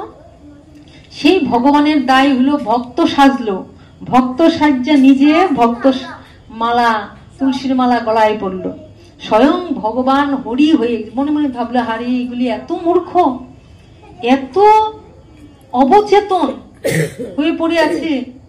তাই তো আমাদের বলছে জীব জাগো, জীব জাগো। ও তো ঘুমিয়ে আছে না, মোহ নিদ্রায় ঘুমিয়ে আছে, অবচেতন মানে ঘুমিয়ে আছে। তাই তো বলছে জীব জাগো জাগো, ডাকছে, জাগানোর জন্য চেষ্টা করছে। কি জাগানোর চেষ্টা করছে? চৈতন্য জাগাইতে চেষ্টা করছে। আমি বলছি বলে এই বাবা গুরুদেব এটা বললেন তাহলে করতে হবে না, বিচার করো। কেবলং শাস্ত্র মাশ্রিত্য ন কর্তব্য বিনির্ণয়। শাস্ত্রে থাকলে সবটা তোমার কর্তব্য নয়। যুক্তিহীনং বিচারেন শ্রদ্ধাহীন প্রজায়তে। এই কথাটার সঙ্গে যুক্তি মিলিয়ে দেখো কথাটা কি ঠিক।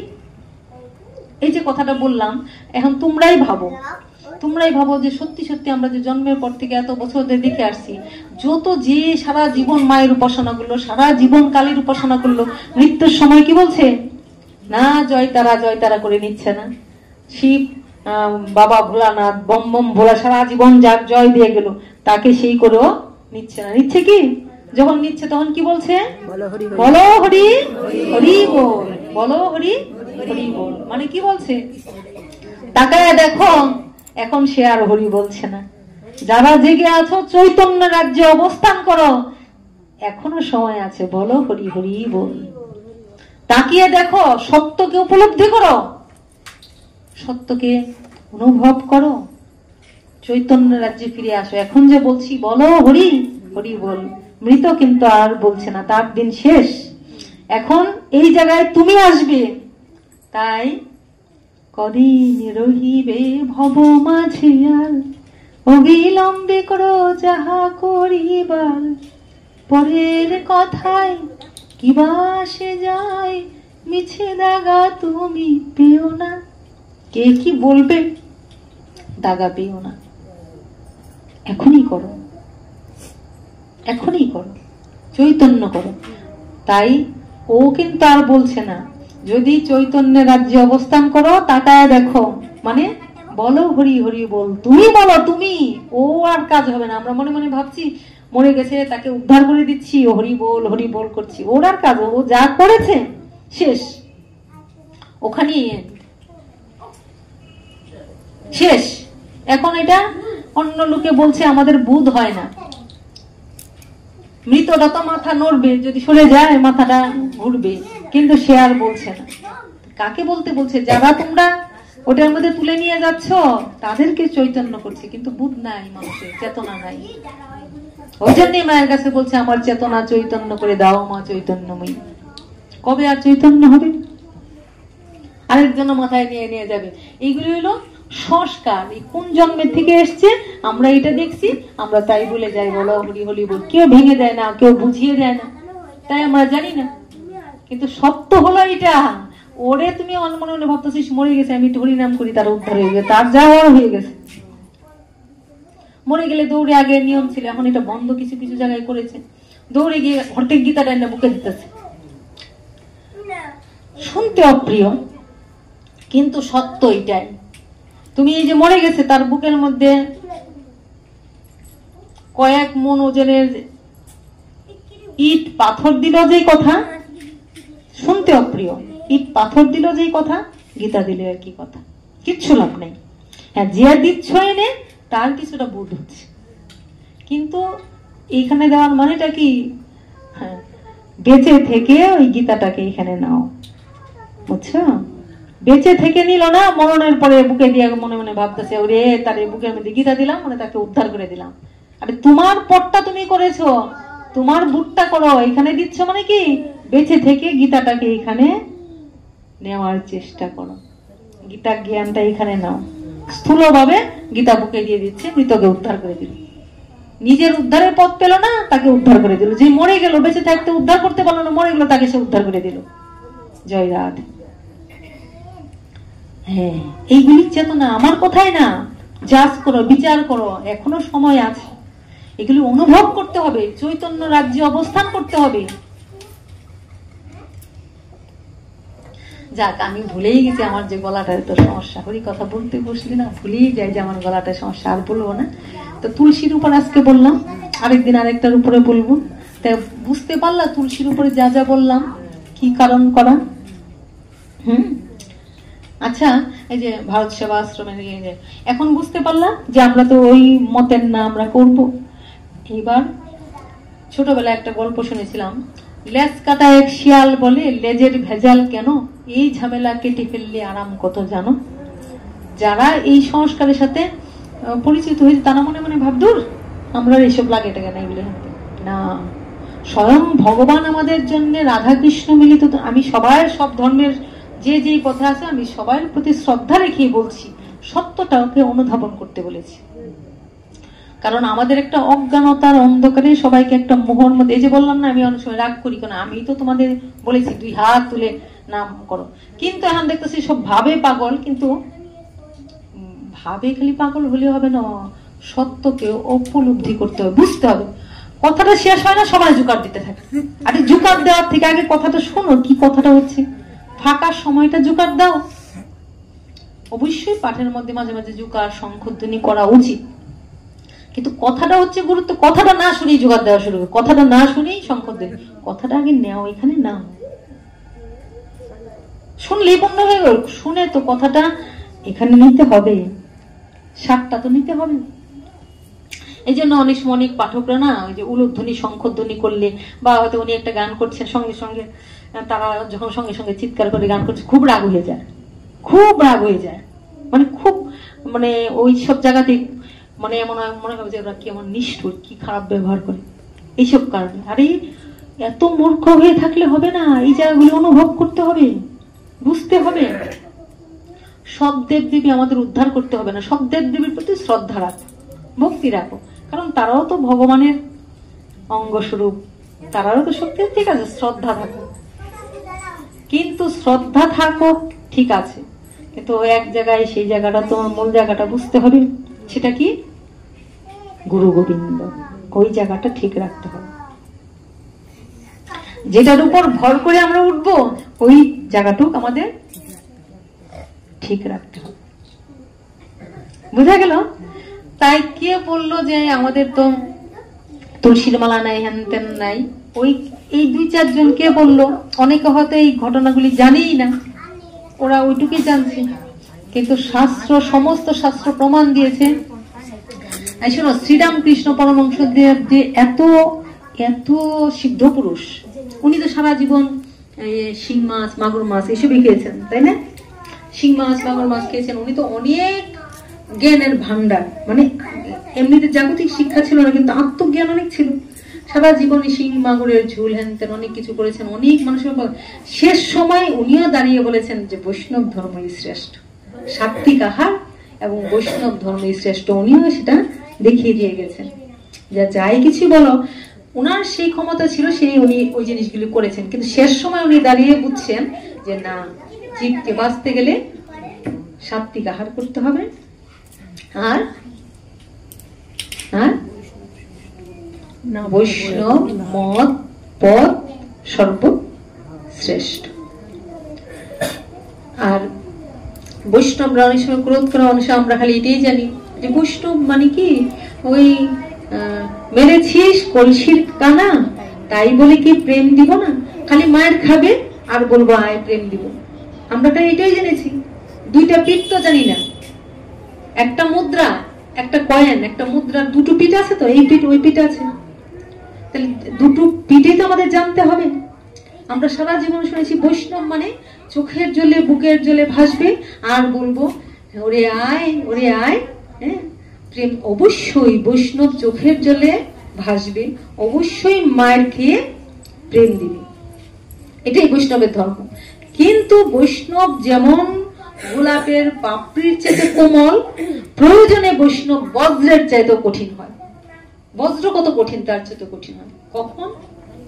যখন দেখা যায় কোনো জায়গায় অন্যায় হচ্ছে, অনাচার হচ্ছে, অধর্ম হচ্ছে, তখন সে কঠিন হয়।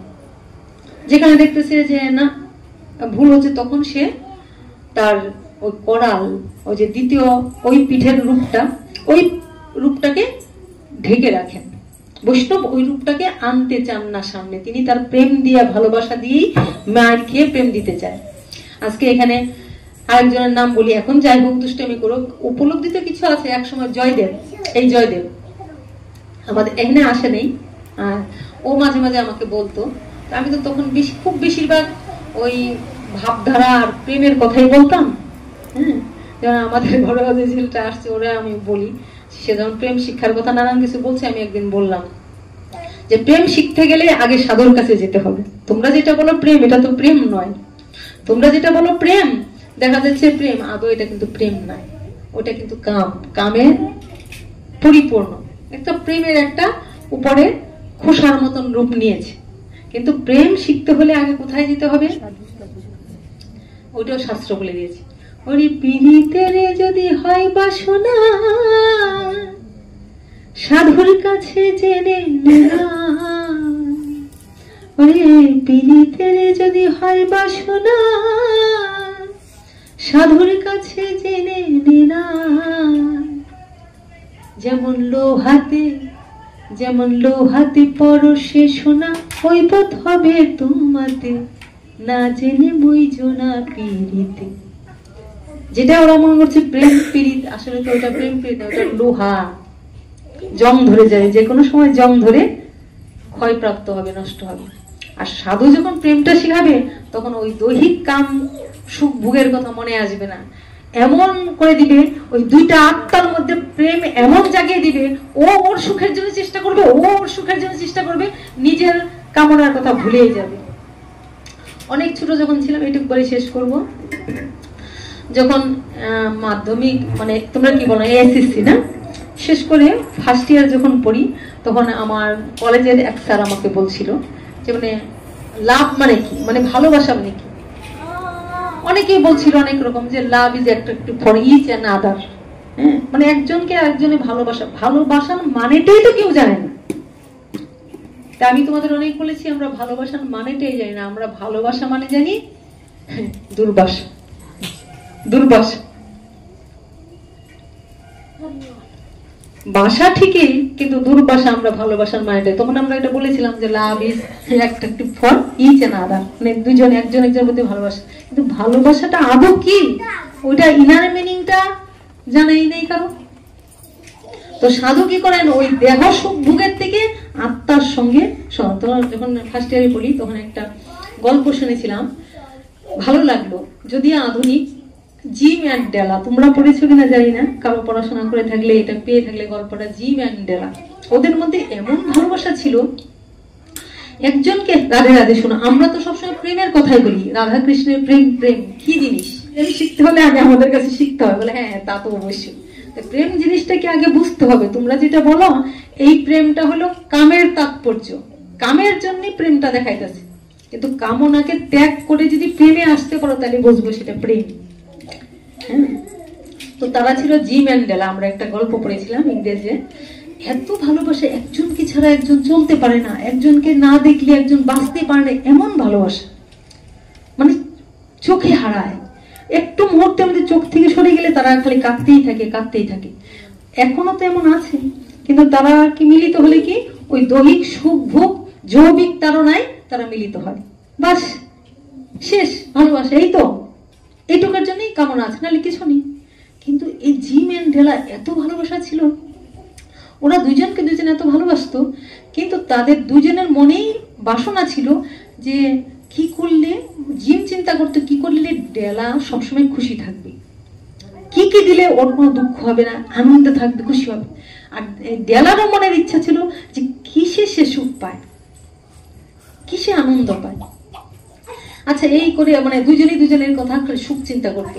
দেখো, নিজের মনে কিন্তু কোনো কামনা নেই যে ওকে পেলে আমি সুখ পাবো, তা না। সর্বক্ষণের ভাবনা কি, সর্বক্ষণের চিন্তা কি, যাকে আমি ভালোবাসি, ও আমি সবসময় তোমাদের এটা বুঝাই না, জয় রাধে জয় রাধে।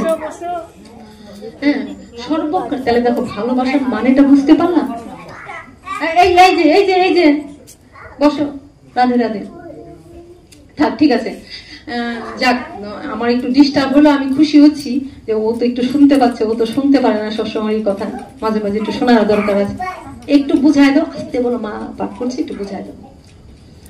হ্যাঁ, ভালোবাসার ধর্মটাই হলো এটা। আমি যাকে ভালোবাসি তাকে কি করে সুখে রাখবো, তাকে কি করে ভালো রাখবো, তার অনেক কষ্ট হচ্ছে, দেখো অনেক অভিযোগ আসছে। কিন্তু যখনই তাকে কাছে পেয়ে গেলাম, যখন তাকে দেখে গেলাম, তখন কিন্তু তাকে দেখেই খুশি। হ্যাঁ, তার খুশিতেই খুশি, তার আনন্দে আনন্দ, তার নিজস্ব কিছু তা হয়। জিম আর ডেলা কি করতো, সর্বক্ষণ চাওয়া হলো কি করে তাকে সুখী করা যায়, আর তার চাওয়া হলো কি করে তাকে সুখী করা যায়। এই চিন্তা করতে করতে করতে করতে শেষ, এই চিন্তা শেষ করতে করতে একদিন এমন দিন আসছে, যে দিনটা রাধে রাধে, এই একজন আরেকজনের সুখী করবে, একজন আরেকজন সুখী করতে করতে এমন একটা দিন আসছে, সেটাকে কি বলবো, বছরে একটা দিন আসে, এটা কি ম্যারেজ ডে বলতে পারো, বার্থডে বলতে পারে, জীবনে তো একবারই আসে, তেমন একটা দিন এসছে। এইবার ওরা চিন্তা করতে করতে দেখো কি ভালোবাসা, ভালোবাসার ধর্ম এমন, কি ভালোবাসা। আজকে তাকে সারা জীবন তো তেমন কিছু দিতে পারি না, খালি চিন্তা করি, কিন্তু কোনো একটা উপহার ভালো দিতে পারি না। আজকে ওকে একটা এমন উপহার দিব, সবচেয়ে দুর্লভ, কি দিই, কিন্তু জিম এন্ড ডেলা অত্যন্ত গরিব।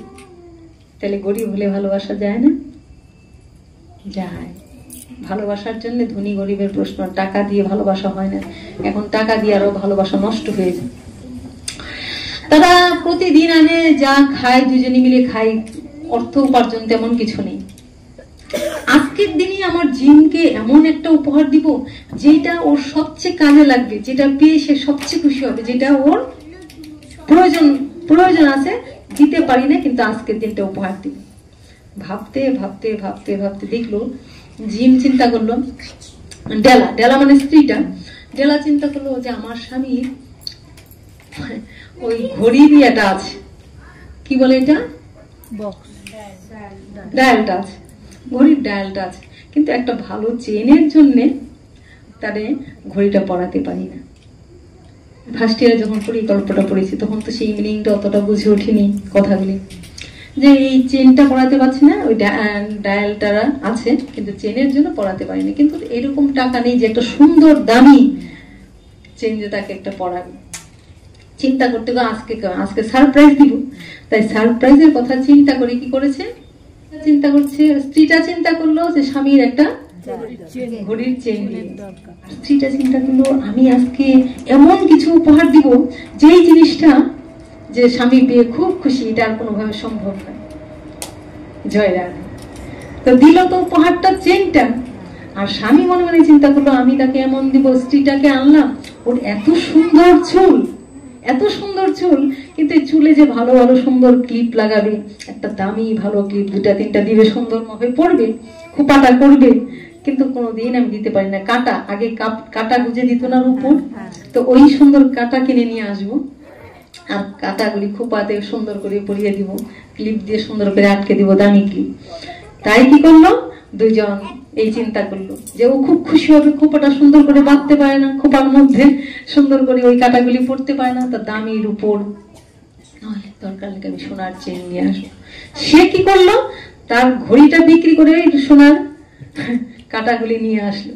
আর স্ত্রী করলো আমার তার কিছু নেই, আমার এই মূল্যবান চুলের অনেক দাম, অনেক সবসময় বলে এই চুলটা দেওয়ার জন্য, আমার এই সুন্দর চুল দিয়ে কি হবে, স্বামী যদি খুশি হয় আমার তাতেই খুশি। সে তার সমস্ত চুল নেড়ে করে ওই টাকা দিয়ে স্বামীর জন্য। রাধে রাধে। দেখো ভালোবাসা কি জিনিস, আত্মকাম নেই। এখন তো মানে মানুষ রূপের জলস দেখায় কিসের জন্য, কামনায়। আর তাদের ভালোবাসাটা কি আত্মিক প্রেম চিন্তা করেছো? সুখের কথা চিন্তা করতে করতে সে তার চুলগুলি নেড়ে করে দিল, এইটা তার ভাবলো না যে আমাকে কেমন দেখা যাবে, কি মানে স্বামীকে সুখ করতে করতে নিজের কথা ভেবে গেল। আর স্বামীও সারা জীবন চিন্তা করলো যে আমি কিছু দিলাম না, আজকে দামি 2টা কাটা দিব, নিয়ে আসলো। দুইজনই ঘরে ফিরলো, দুজনের দিকে হা করে তাকিয়েছে। কি বলছে, তোমার ঘড়ি দাও। বলছে আমি তো ঘড়িটা বিক্রি করে তোমার জন্য, আমি সারা জীবন আমার ঘড়িটা তো পড়িয়ে আছে, কি হবে, আমি চিন্তা করলাম এটা দিয়ে তোমার জন্য সুন্দর কাটানো। আর স্ত্রী কি করলো, স্ত্রী বললো যে আমি তোমার জন্য এই ঘড়িটায় চেন লাগানো, কারো জিনিসই কোনো কাজে লাগলো না। এখানে অর্থটা কি বোঝালো, যে ভালোবাসা কেমন অন্ধ, আর আমরা হলো মহান্ধ, এই দেহ সুখ ভোগ ছাড়া কিছুই নেই। তারপর দুজনকে জড়িয়ে ধরে কাঁদতে লাগলো। কি ভালোবাসা, এখানে কোনো দৈহিক সুখ ভোগের ব্যাপার আছে? আত্মায়। তাই সাধুর কাছে গেলে ওই আত্মার সঙ্গে আত্মার মিলনটা এমন করে জোরালো করে দেয় যে যেটা জন্ম জন্মান্তর তাদের ওই ভালোবাসায়। ওই জায়গা যখন থাকে তখন তাদের কোনো দুঃখই দুঃখ দিতে পারে না, কোনো সুখেই তাদের সুখ দিতে পারে না, তারা আত্মানন্দে বিভোর হয়ে থাকে। আর ওখানে ভগবত প্রাপ্তি হবে না, ঈশ্বর প্রাপ্তি হবে না, তো কি হবে? যেখানে দেহ সুখ ভোগ নাই সেখানে ভগবত প্রেম না, তো আর কি প্রেম? ওইটাই ঈশ্বরীয় প্রেম, ওইটাই অপার্থিব জগতের প্রেম, এটারই নাম ভালোবাসা। কারোর প্রতি কারো কোনো ক্ষোভ নেই, দুজনেই কিন্তু দুজনকে ধরে কাঁদতে লাগলো যে হায় হায় এত ভালোবাসা, তুমি এত সুন্দর চুল পারলে, কি করে পারলে? তাহলে আমরা নিজের সুখের জন্যই সবটা করি, নিজের সুন্দরতার জন্য চেষ্টা করি, কিন্তু তাদের ভিতরে ওইগুলি কিছু কাম গন্ধ নাই। যা আছে প্রেম, ওইটাকে বলে আত্ম ইন্দ্রিয় প্রীতি বাঞ্ছা, তারই বলি কাম। কৃষ্ণ ইন্দ্রিয় প্রীতি বাঞ্ছা, ধরে প্রেম নাম। তার সুখের কথা চিন্তা করতে করতে, আচ্ছা এই গল্পটা একটা ইংরেজি গল্প, অথচ দেখো ইংরেজদের গল্প, কিন্তু দেখো এটার মধ্যে কিরকম প্রেম, মানব প্রেমে ঈশ্বরীয় প্রেমে প্রাপ্তি হয়ে গেছে। আর এটা আমরা ভাগবতের মধ্যে এক জায়গায় কি পেলাম, ভগবান কৃষ্ণ যখন কলা খাওয়ার জন্য বিদুরের ঘরে আসলো না, আসলো কি, যে ডাক দিল পিসিমা, ও পিসিমা আমার খুব ক্ষুধা পেয়েছে, আমাকে কিছু খেতে দাও। পিসিমা ছিল স্নান করছিল, পুরো উলঙ্গ হয়ে, কৃষ্ণের কথা কানে ঢোকার পরে যে তার, সে যে বিবস্ত্র, তার যে কাপড় পরা নেই, বুধ নেই, দৌড়ে এসে কৃষ্ণকে কুলে নিয়ে বসে কি করছে, কলা খুলছে, মানে কুলে বসছে, কৃষ্ণ কুলে বসা আছে, সে যে বিবস্ত্র, যে কাপড় নেই, মনে নেই। কৃষ্ণ প্রেমী এমন পাগল, দেহ বুধ নেই। এটার মানেটা কি, মানে তার দেহ বুধ নেই, ভালোবাসার মানুষের জন্য পাগল। কুলে বসেছে, কলা খুলছে, কলাটা ঢিল দিয়ে ফেলে দিচ্ছে, খুসাটা গোবিন্দের মুখে ঢুকিয়ে দিচ্ছে। বিদুর এসে বলছে, কি সর্বনাশ, তুমি এইভাবে এসছো, আর কি করছো? যেই মুখে ক্ষীর মাখন মনি তুলে দিতে হয়, সেই মুখে তুমি খুসা দিয়ে দিচ্ছ, আর গোবিন্দ হাসতে হাসতে খাচ্ছে। আর আমরা জগতের মানুষকে যদি ভালোবাসি, এরকম যদি ভুল করো, চোখের মাথা খেয়েছো, হ্যাঁ, নিতাই গৌর হরি বল। তাহলে জগতের কাকে আমরা ভালোবাসি, কাকে ভালোবাসা উচিত ভাবো। ভালোবেসে এমন হয়েছে কৃষ্ণ কি আনন্দ খুশা খাচ্ছে, আর জগতের মানুষ যদি দেখে এমন, সর্বনাশ, ধমকায় তোমাকে শেষ করে দিবি। তাহলে ভালো যদি বাঁচতে হয়, কৃষ্ণকে ভালোবাসো, গোবিন্দকে ভালোবাসো।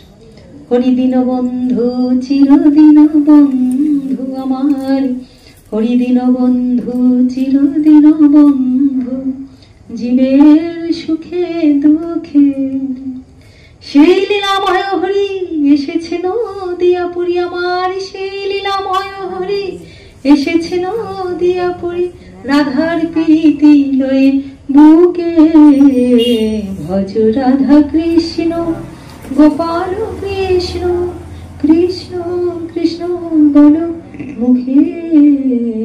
জয় নিতাই, জয় গৌর হরি বল। আনন্দ হলো, কিছু পেলে, হ্যাঁ,